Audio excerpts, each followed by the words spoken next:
여러분 안녕하십니까? 원주에서 사흘 만에 코로나19 확진 환자 1명이 추가됐습니다. 이 환자는 원주시 지정면에 사는 60대 남성으로 지난 12일 확진 판정을 받고 인천 서구 확진자로 집계된 30대의 가족이며 자가격리 해제 전 검사에서 양성 판정을 받았습니다. 특히 자가격리 중이어서 접촉자와 이동 경로는 없습니다. 이로써 원주 누적 확진자는 123명, 강원도는 224명으로 늘었습니다.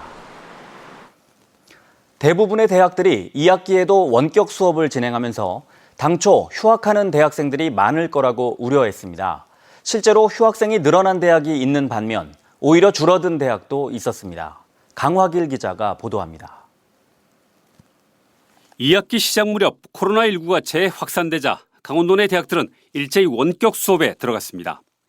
2학기에도 이어진 원격 수업으로 부실한 수업과 비싼 등록금 때문에 휴학을 선택하는 학생들이 늘 거란 예상이 지배적이었습니다.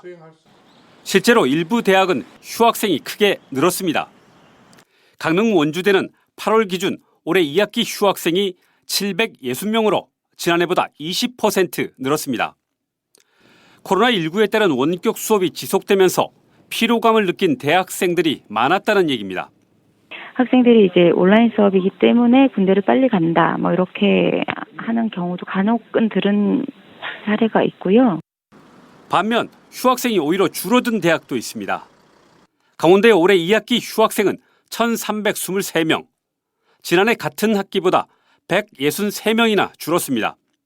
역시나 이제 개인 사정이 많아요, 압도적으로. 근데 개인 사정 같은 경우는 세부 사유 같은 게 작성되는 부분이 아니라서 무슨 사유로 하는지는 구체적으로 나오진 않거든요. 그럼 당초 예상과는 달리 휴학생이 준 이유는 뭘까? 휴학을 한다 한들 할 수 있는 일이 많지 않다는 현실이 거론되고 있습니다. 취업 스펙 쌓기를 위해 선택했던 해외 어학연수가 코로나19로 불가능해졌습니다. 또 코로나 불황으로 아르바이트마저 구하기가 어려워졌습니다. 이처럼 코로나19 사태가 빚어지면서 대학생들의 휴학 판도도 대학교와 학생들이 처한 상황에 따라 크게 달랐습니다. MBC 뉴스 강화길입니다. 원주 캠프롱터에 들어서게 될 국립전문과학관 설계비가 정부의 내년 예산에 포함되면서 사실상 건립 절차가 시작됐습니다. 토양 정화 작업도 속도를 내고 있습니다. 권기만 기자가 보도합니다. 원주시가 국립전문과학관에 이어 또 다른 공모사업인 어린이과학관 유치에 도전장을 내밀었습니다. 기존 미군 숙소를 활용한 과학 캠프와 투어 등의 프로그램과 연계하면 큰 시너지를 낼 것으로 기대됩니다. 여기에 박물관과 미술관, 수영장 등 문화체육시설까지 들어서면 캠프롱은 체험교육과 휴식 등 온 가족이 함께 즐길 수 있는 체류형 관광시설로 재탄생할 전망입니다. 과학관과 더불어 수영장, 박물관, 미술관 함께 이루어지는데 내년에 또 과기부에서 어린이과학관을 지금 공모 중에 있습니다. 이 부분도 함께 해서 과학관 공사는 2023년, 토양복원 사업은 2024년에 마무리되면서 시민들에게 완전 공개될 전망입니다.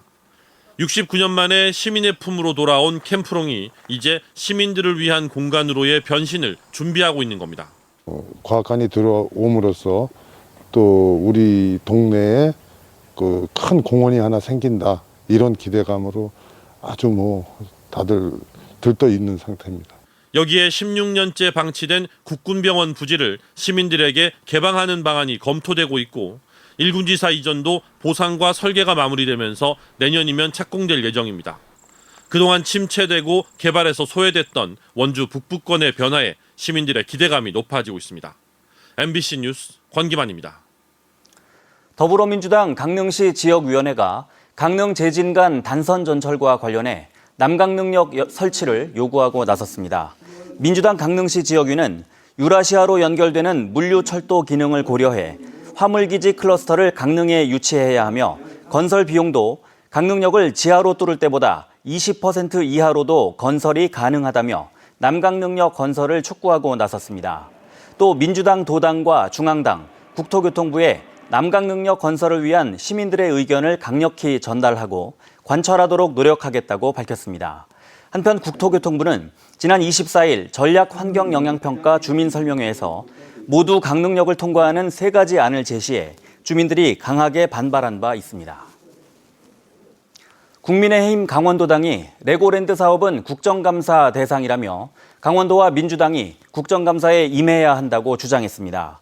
국민의힘은 강원도와 민주당이 레고랜드 사업을 지자체 고유 사무로 광역지자체 국정감사 대상이 아니라고 주장하고 있지만 국감 관련 법률에 따르면 감사 범위가 국가가 보조금을 지원한 사업에도 해당하는 만큼 국감 대상이라고 밝혔습니다.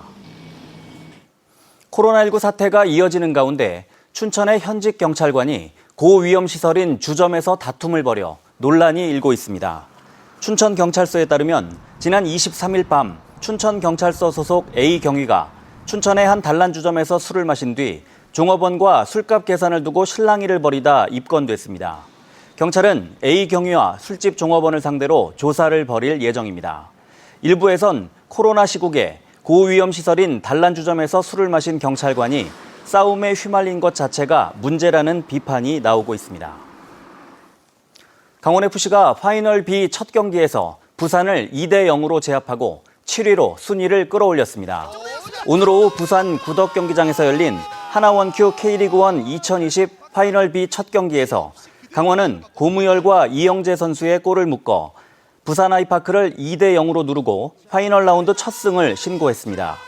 리그 7위부터 12위 팀까지 강등 탈출 경쟁을 벌이는 파이널 B에서 강원은 7위로 유리한 고지를 차지하게 됐습니다.